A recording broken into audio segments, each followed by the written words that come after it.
makulay at masigla.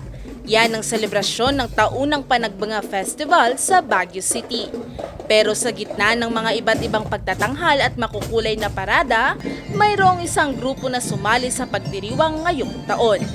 Guest performer ngayong taon ng mga kabataang street dancers at drum and lyre band mula sa Pugo Central Elementary School, bitbit ang diwa ng Tinongbo Festival.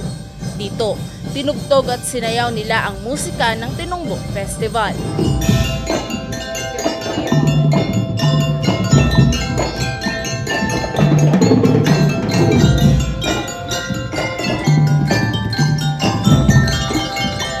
At Panagbanga Festival Hymn.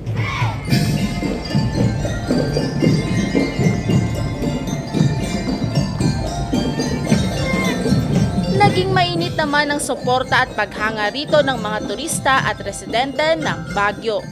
Samantala, sa pangunguna ni Mayor Kurt Walter Martin, namahagi ang LGU Pugo ng mga makabagong laser engraving machines sa 15 miyembro ng Pugo Woodcrafters Association at Cares Indigenous Peoples Association. Layo ng proyektong ito na palakasin ang woodworking industry sa Pugo sa paggamit ng makabagong teknolohiya. Susi raw ito para sa mas mataas na kalidad ng mga produkto at mas malawak na oportunidad sa merkado. Dagdag pa ng alkalde, ang suportang ito ay para mapadali ang trabaho nila at matiyak ang sapat na oportunidad sa hinaharap. Valerie Dismaya, RNG News.